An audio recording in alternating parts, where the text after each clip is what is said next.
Alors, comme je vous l'avais promis lors de notre précédente émission, on va encore aller se promener dans le Caucase et on va terminer cette balade avec une autre république autonome musulmane, beaucoup moins connue sur le plan international, qui est le Daghestan. Alors moi j'en ai entendu parler récemment depuis la mobilisation lancée par Poutine, et notamment j'ai vu là aussi sur une télévision des manifestations, notamment féminines, très violentes pour essayer en direction du pouvoir local de faire en sorte que leurs garçons, leurs enfants, ne soient pas mobilisables.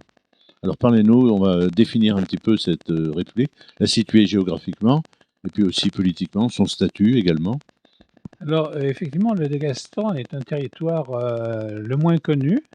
C'est pas le moins intéressant, mais il a des caractéristiques. Donc c'est pas un hasard si on en parle. Voilà, géographiquement, il est au nord de l'Azerbaïdjan. Oui. Et il émarge un peu à la mer Caspienne. Il a une partie de son littoral qui est sur la mer Caspienne. Ah oui. Et, au nord de l'Azerbaïdjan. Ça, c'est un atout. Oui, et à l'est de la Tchétchénie. Oui. Environnement tendancieux, si on peut dire. Bon. Et ce Daghestan, c'est un territoire qui est, d'une certaine manière, par rapport aux deux autres précédemment cités, la Tchétchénie et l'Azerbaïdjan, c'est celui qui est, d'une certaine manière, le plus serein, avec une forte proportion de musulmans qui sont chiites. Oui.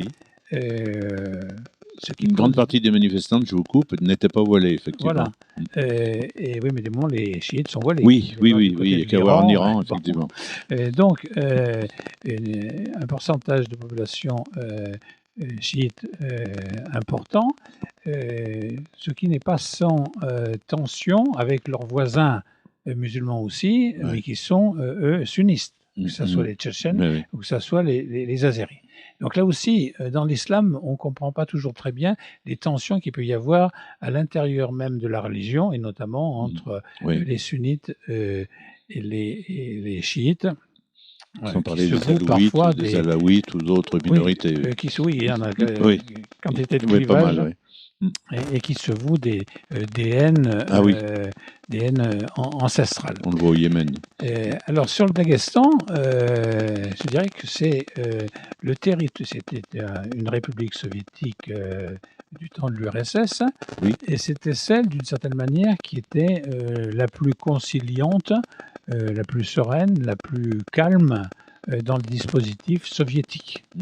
Donc il y a quand même une tradition où la population du Daghestan a toujours été moins agressive que les Azéris ou que les Tchétchènes par rapport à l'URSS elle-même, par rapport aux contraintes du soviétisme. Il n'y a jamais eu d'événements comme les deux guerres tchétchènes, par exemple. Non.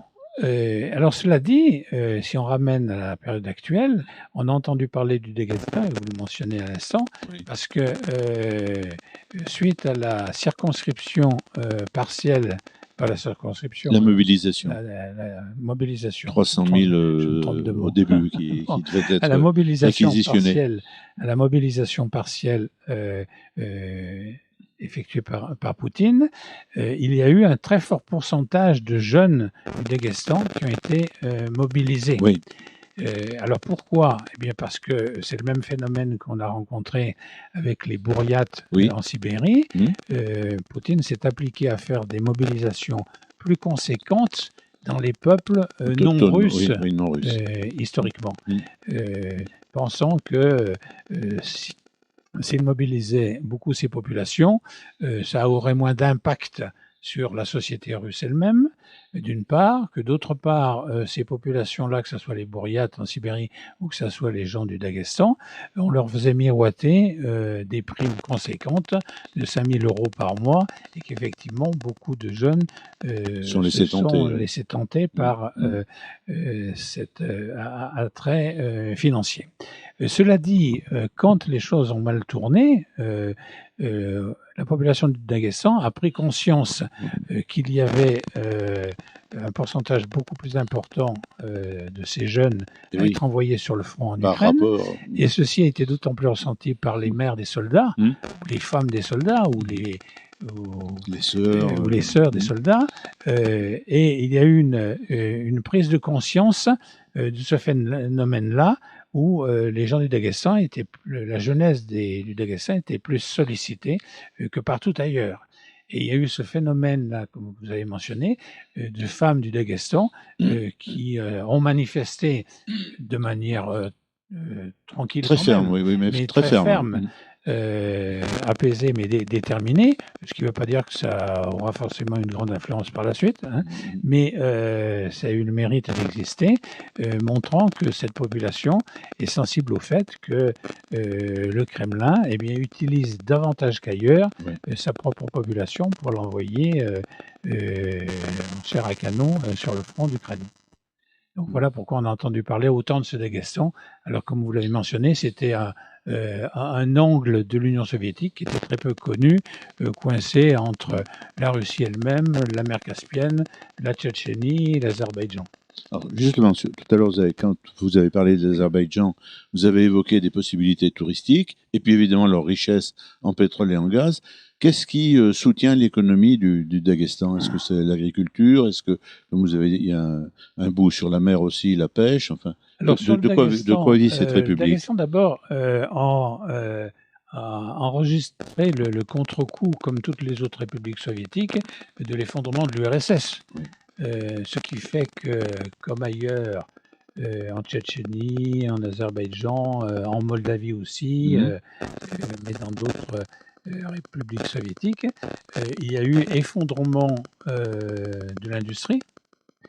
Ce pays du Daghestan est aussi un pays très agricole. Parce que chaque république soviétique était un peu spécialisée. Voilà. C'était la Moldavie, donc, le vin, la Géorgie aussi.